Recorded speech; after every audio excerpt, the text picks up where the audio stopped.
What's going on, guys, and welcome back to another episode of Career Mode. This is episode number 187, and we start today's episode off with a game against Liverpool here on Boxing Day. So we've just passed Christmas, and as you can see by the league table in just a moment, we are top as well. So we're capping off the first half of the season, and we are currently top of the Barclays Premier League. The board want us to win the league on our return to the Den. I said I don't know whether that's going to be possible. They gave us £100 million. I said that's totally possible. So yeah, we're 2 points clear of Chelsea as we come to this game against Liverpool. They are currently in 5th, 8 points behind us. So Liverpool really need to win this game if they're really going to be sort of claiming a realistic chance of claiming the title come the end of the year. We take on Liverpool. We would of course be the favourites as well, and I was really excited for the game. And the first chance would fall in the 13th minute here.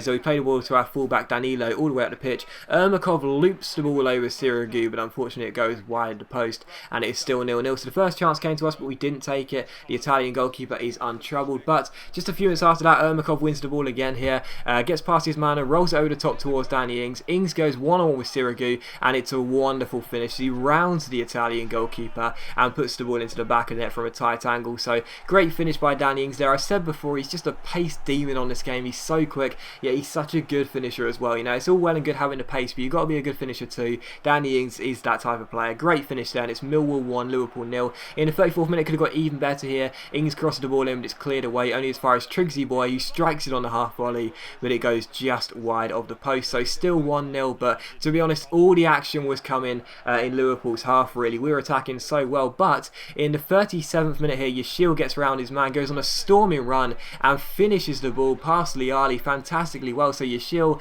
if anyone watches my Herder Berlin career mode, knows that he's playing quite well for me in my my next gen career mode, and he scored against me here for Liverpool. What a finish that was. Fantastic strike by Yashil after a great run, and it's Millwall 1, Liverpool 1, and he was at the heart of everything in this game. But as he gives the ball away here, Malanda plays it backwards towards Ings. Ings finds Triggs. Triggs finds Kelvin. Kelvin finds Ings. Ings finds Ermakov. Ermakov with the step over. He finds Ings, who shoots, but Sirigu makes the save, and it's still 1-1. So a lot of action in this game. Liverpool only had one chance, but they took it, but we were still playing quite well. So I was disappointed at half time to be level, but in the 58th minute it could have got even worse for us here as Suso gets on the ball, skips past Liao Gutierrez and shoots, but thankfully for us, Liali makes a good save at his near post and keeps the score at 1-1. So Liverpool were threatening, but really their chances were far and few between. But in the 73rd minute here, Liverpool failed to deal with this ball into the box. Ermakov gets on it down the left hand side, sprints past John Flanagan, gets past him with the reverse step over, tries to cross it in, he's tackled, but he plays it back to Shaw. Shaw swings it across, and Danny Ings wins the header.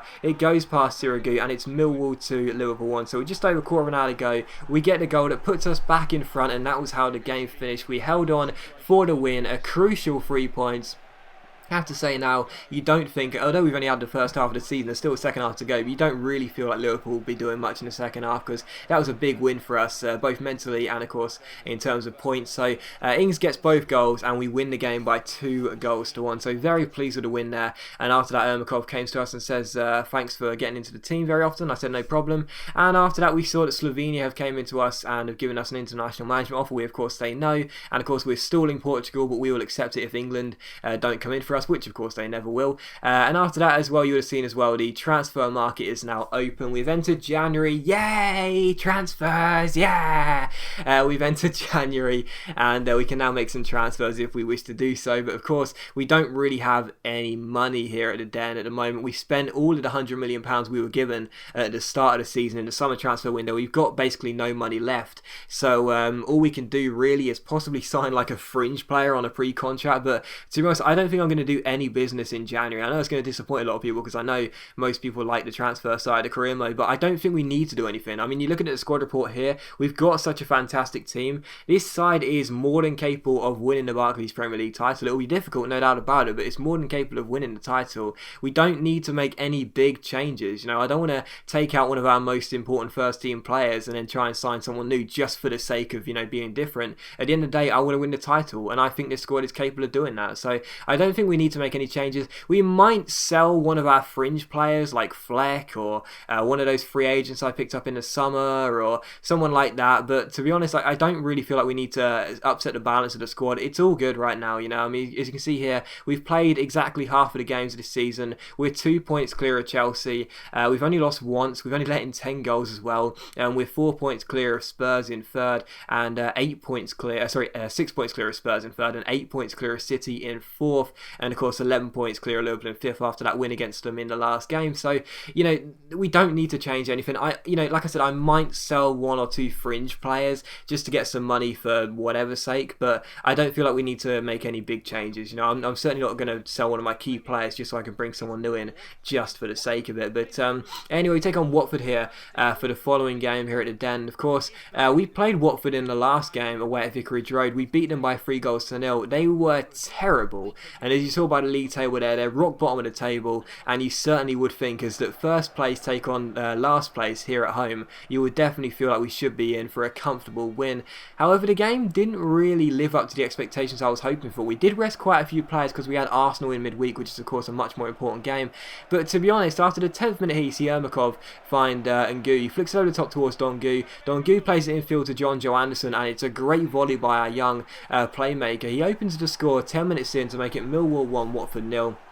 A great finish by Anderson, who I do have on the loan list, but as you guys know, it's pretty much impossible to get players out on loan in career mode. But he's on the loan list, but he scores a great goal there to make it Millwall 1, Watford 0. But as you're watching the replay, I have to say the game was so much, you know, it didn't live up to any expectations because we had to wait until the 42nd minute for the following chance, and it came here when Anderson won this ball. His shot was blocked, but Michael Ngu had an absolute sitter. What a miss that was! He put the ball wide, and that was it for the first half. It was a very, very uneventful first half, other than the goal.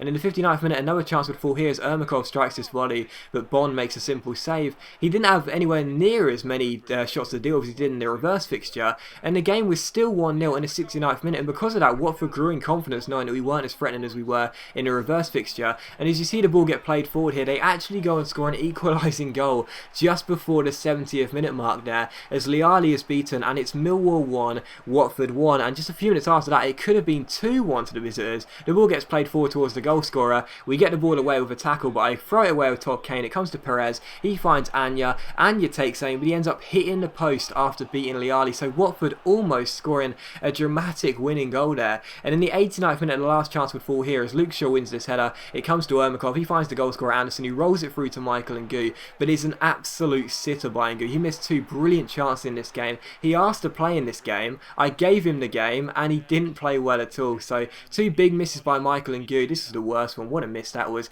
And the game finished Millwall 1, Watford 1. So I was just absolutely shocked. I mean, seriously, after beating Watford in the last game, I even made a joke about it. They were the worst team I've played in a long, long time. But I can't believe we only managed to draw here. You know, it's absolutely terrible. Yes, we rested 4 or 5 first team players, but we still should have won that game with ease. The fact we drew it was a massive, massive, massive slip up, because yes, it's not a loss, but that point should have been free with ease, and that really does destroy our confidence after failing to win that. So the bottom place side do get themselves a point, and it was a really, really embarrassing draw for us. But after that, a big coming for Luke Shaw here, our left back. Torino wanted for £19 million, and we said no way. We signed him for 15 in the summer, but I've got no plans to get rid of him. And Triggsy wants a new contract, which of course we're not going to give to him yet because we're still in January, and there's no point in spending money on players we've already got at the moment. We may as well keep the money in the bank in case we want to sign some new players. But we did have a couple of scout reports following that, and of course we got one based in Italy, one based in England. We signed one of the Italians there, and we also rejected a few from this long list here from our Finnish scout based in England. But we also signed 3 or 4 players from this scout report. The reason I did that is because, as you guys have probably been pointing out in the last few episodes, we've only got one player in our academy, and he doesn't even look that good. So that's why I decided to sign quite a few of these players. They're very cheap, obviously. They cost like 20 grand to pick up, plus like a 500 quid a week wage decrease, and they're very cheap to pick up. So I picked up a few there. It doesn't matter if they're that bad, because we're not a club that's, you know, skin. Although we don't have that much money, we're still a club who's going to get a good budget year in, year out. So we're not like a club that's sort of just how do I explain it? A club that's a club that can't afford to do that, if you know what I mean. So I don't mind spending those that piece of money on those players, because even if they don't turn out to be great, we're not going to make too much of a loss. But anyway, we had a bid for Dongu there. We of course rejected it. I think it was Valencia. Actually, we asked for about 25 million, and they of course said no. But the following game was going to be against Arsenal here, the third and final game of today's episode. And yes, I put 3 games in this episode, so you can leave a like because this episode is a few minutes longer than usual. That's much appreciated. We took on Arsenal. Like I said, a much more important game than the Watford one. And as you can see, we've also lost our lead at the top of the table. We're now sitting in second place. Chelsea have overtaken us on goal difference. So as we face Arsenal away at the Emirates Stadium, I was really hopeful of getting back on winning terms. And the first chance of this game would fall to us in the 14th minute as Ermakov finds Danny Ings. He backheels it to Carrasco. Carrasco gives it to Junior Malanda. Malanda plays it back through the gap towards Brian Carrasco. He beats Luis Eduardo with the Ronaldo chop, but I completely messed up the finish and it went wide of the post. So still Arsenal 0 and Millwall 0. But in the 41st minute, a good chance for Arsenal here. Jack Wilshere finds his man. He finds Aaron Ramsey, but his double shot is doubly saved by Liali. So a good double save by our Italian goalkeeper, and it's still 0-0. But in the 62nd minute here in the second half, Arsenal give the ball away with Lucina Traore. Danilo wins it. Triggsy gives it to Ings. Ings gives it back to Triggs. He's all alone. He's one-on-one, and a man with no legs makes it Arsenal 0, Millwall 1. So he's wearing those trousers. He's a bit embarrassed about the fact he's got such a severe disability, but it doesn't matter there because it's a great finish by Triggsy, and it's Arsenal 0 and Millwall 1. So Triggs gets the goal, and the away fans are delighted because we look like we may be going back to the top of the table. But directly from kickoff here, Arsenal try to respond, and Jack Wilshere gets past Danny Ings. It goes to Oxlade-Chamberlain. Chamberlain gives it to Gibbs. Gibbs gets over the halfway line there. He takes on Kelvin. He gets past Triggsy boy as well, the goal scorer. Plays a great free ball towards Lucina Traore, but Liali makes a great save, and Serge Gnabry can't follow in either, and it's still 1-0. So glad to be in front here still, and not conceding straight from kickoff. And a few minutes after that, Danilo gives it to Kelvin, who goes down the right hand side, takes on his man, stops the ball, then the scoot turn, then the body feint. But unfortunately for us, it's a really strong challenge by Luis Eduardo, and as the ball comes to Carrasco, his bicycle kick is blocked and it goes out for a corner. But Kelvin, as you can see here, is clutching his ankle. Unfortunately for us, it's a serious injury, and Kelvin has broken his ankle. He's going to be out for 3 months, and that is absolutely gutting because of course Kelvin has been one of our star performers this year, if not our best player this year. He's been Kelvin, and he's unfortunately going to be out for 3 months. So I'm absolutely gutted because, yeah, let's be honest, he has been our best player this year. So Kelvin gets a really bad injury. He's out for 3 months, and I'm absolutely gutted. And from the corner, Danilo takes this shot, but Szczesny makes the save, and it's still 1-0 to Millwall. But Arsenal were under pressure really throughout this game, and in the 73rd minute we have another corner which is cleared away only as far as Ermakov. He finds Eric Dier. It comes to Danilo. Danilo finds Ermakov. Great ball forward towards Carrasco. Carrasco beats Gibbs with the Ronaldo chop and shoots, but it goes wide of the post, and it's still Arsenal 0, Millwall 1. But to be honest, the last 15 minutes I was still just gutted about the Kelvin injury, and Arsenal grew in confidence after Kelvin went off there. And the 78th minute you see Serge Gnabry get on the ball down the right hand side. Really good chance here. He takes on his man, swings in across. Traore goes for the header. Triggs gets it away only as far as Wilshere, who strikes on the volley, but it's a top save by Liali, and it's still Arsenal 0, Millwall 1. But in the 86th minute, as we were closing out the win, Jack Wilshere goes down left hand side, and as Ekdal gets challenged here, I give the ball away with Dier. Ekdal crosses the ball in. Traore wins the header, and a giant Ivorian striker makes it Arsenal 1, Millwall 1. So with just a few minutes to go, we surrender the lead. Arsenal get themselves what will surely be the point they need, and it's 1-1. The last chance would fall here as Malanda finds Ings, he finds Carrasco, but Carrasco was off in this game and his shooting was quite poor. This one went wide of the post, and it did indeed finish Arsenal 1, Millwall 1. So a late goal by Traore means that Arsenal do get a share of the points here. We do have 2 games where we failed to get the wins when we really should have done, and unfortunately we had to settle for a point in this game. So it's not a bad result. Arsenal are a good side, but really we had a lot of chances. We should have wrapped off the win with all the chances we had. We'll have to settle for a point here away at the Emirates Stadium. And the last thing you'll see us have is a transfer for Danny Ings, and you'll also see, which we rejected from PSG, and you'll also see that Kelvin is indeed going to be out for 3 months, which is just gutting. But as always guys, a big thank you for watching the video. I really hope you have enjoyed it. If you have enjoyed the video, please leave a like. It has been a little bit longer, so a like is much appreciated, and I'll see you for the next episode of Career Mode very soon.